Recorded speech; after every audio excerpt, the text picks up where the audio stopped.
की चौपाई सुनने योग्य है। बाबा का नाम है फ्लाइट बाबा। ये हमेशा फ्लाइट पर रहते हैं, इसलिए इनका नाम है फ्लाइट बाबा, उड्डयन बाबा। बाबा की चौपाई सुनने योग्य है। खाली एक दो चौपाई। मेरा प्यार वो है कि मर कर भी तुमको जुदा अपनी बाहों से होने न देगा। मिली मुझको जन्नत तो जन्नत के बदले खुदा से मेरी जान तुम्हें मांग लेगा। मेरा प्यार वो है। जमाना तो करवट बदलता रहेगा, नए जिंदगी के तराने बनेंगे। हकीकत हमेशा हकीकत रहेगी, कभी भी न इसका फसाना बनेगा। कभी भी न इसका फसाना बनेगा। भूल गए थोड़ा सा। मेरा प्यार वो है कि मर कर भी तुमको जुदा अपनी बाहों से होने न देगा। मेरा प्यार जय हो बाबा की।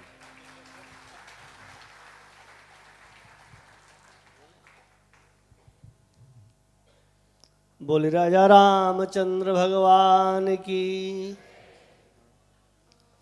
मंच पर विराजमान परम पूज्य वागेश्वर सरकार दैवीय शक्ति प्राप्त, ये संस्कृत का बहुत गूढ़ शब्द है। देवी नहीं, दैवीय शक्ति, जिसको 33 करोड़ देवता, ब्रह्मा विष्णु महेश, तमाम ज्ञात अज्ञात शक्तियां मिल करके अपना आशीर्वचन दे करके इस पृथ्वी लोक, इस मृत लोक में भेजें मैसेंजर के रूप में। वो मैसेंजर के रूप में इस पावन पृथ्वी पर, धराधाम पर आए हैं। ऐसे हमारे परम पूजनीय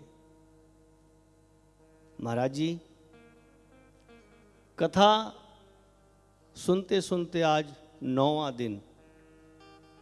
एक दिन महाराज जी ने 9 की अंक संख्या बताई थी, जो अकाट्य है, किसी से कटता नहीं है।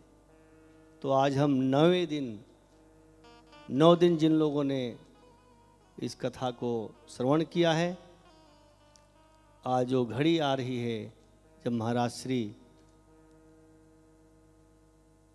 अपनी इस आध्यात्मिक कथा यात्रा को इस दौर की, इस बार की पूर्ण करके भारत प्रस्थान करेंगे। 9 दिन कब बीत गए पता ही नहीं चला, कैसे कैसे बीत गए। अपने गूढ़ रहस्यों को, अपने शक्तियों को, कथाएं तो आप बहुत सुनते होंगे, बहुत लोगों ने सुना होगा, लेकिन सिद्धाश्रम शक्ति सेंटर के संस्थापक अध्यक्ष हमारे परम सखा राजराजेश्वर गुरु जी, जिन्होंने भी ये वीणा उठाया है कि हम इस हैरो को हरिद्वार ही बनाकर छोड़ेंगे। तमाम संत, भारत के बहुत कम संत बचे हैं जो हैरो में नहीं आए हों, इस पावन मंच पर नहीं पधारे हों। जो भी भारत से आता है वो सिद्धाश्रम एक बार जरूर जाता है और महाराज जी उसको हर प्रकार से सम्मान करते हैं। इसी बीच में आज एक हमारे हंसमुख बाबा जी पधारे हैं। संत वही होता है जो हर समय चलता ही रहे, अखंड मंडलाकारम व्याप्तम मेन चराचरम, जो सभी जगह व्याप्त हो। महाराज जी का अभी बैग देखा, इसमें पासपोर्ट ही भरा हुआ है। मुझको विश्वास नहीं हो रहा था कि क्या 200-250 देशों के पासपोर्ट हैं क्या। तो एक पासपोर्ट में 10-20 पेज होते हैं, वो सब भर जाते हैं तो हर महीने में एक पासपोर्ट बनता है। तो पवन पुत्र के समान पूरे दुनिया में विचरण करने वाले हमारे हंसमुख बाबा जी पधारे हैं, उनका भी स्वागत वंदन अभिनंदन है। मैं सोच रहा था, एक बार काशी की बात है, मैंने सोचा 1 महीना गंगा स्नान का प्रण लिया। 4 बजे उठा ठंडी में, फिर देखा वहाँ लोग नहा रहे हैं। अगले दिन सोचा कि हम 3 बजे उठेंगे, तब भी देखा 10-20 वहाँ थे। अगले दिन देखा 2 बजे उठूँगा, तब भी वहाँ लाइन जा रही, लोग नहा के आ रहे थे। मैंने कहा हमसे भी दुनिया आगे है। तो महाराज जी को देख करके ऐसा प्रतीत होता है। एक बार मैं अभी कुंभ मेला था हरिद्वार का, एक घटना बता देता हूँ, समय ज़्यादा नहीं लूँगा। एक जटाजूटधारी बाबा है, बड़ी बड़ी जटाएं, शायद कई सालों से उन्होंने जटा धोई नहीं थी, बड़ी स्मेल मार रहा था। मैं तो दूर खड़ा हुआ, और उनका बैग भी, क्योंकि वो संत लोग थे तो वो नहीं लगाते हैं ये सब चीज़ें। तो उन्होंने एक सीमेंट की फटी सी बोरी निकाली, फिर 2-2 हज़ार के नोट शुरू हुए। तो हम कुर्सी पर बैठे थे तो बैंक मैनेजर उठ करके आ गया, कहा महाराज जी कहाँ से लाए आप, पेन कार्ड दीजिए, आधार कार्ड दीजिए। कहा हमारा एक ही कार्ड है ऊपर वाला, कोई कार्ड नहीं है। कहा क्या करेंगे। कहा मैं कुंभ मेला में इसको लुटाऊंगा, कुंभ मेला में लुटाऊंगा।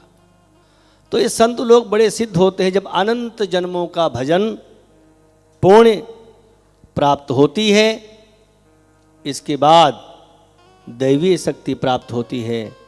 ऐसे हमारे बागेश्वर सरकार जी उन दैवीय शक्तियों के प्रतीक हैं इस कलयुग में। आप लोग बड़े बड़भागी हैं कि भारत में तो दर्शन प्राप्त नहीं हो रहे हैं लोगों को, और आपके बीच में सरकार विराजमान है। आज अंतिम दिवस है, समय बहुत देर हो चुका है। बहुत कुछ बोलना चाहता हूँ, लेकिन दिसंबर में बताऊंगा, नहीं तो अगले कथा में सुनाऊंगा जरूर सब बातें। अपने अनुभव की कथा भी मैं सुनाऊंगा। बोले राजा रामचंद्र भगवान की, राजा राम सरकार की। महाराज जी से निवेदन है कि हम लोग राम कथा की ओर प्रस्थान करें।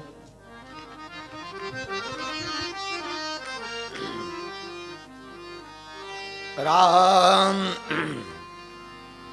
राम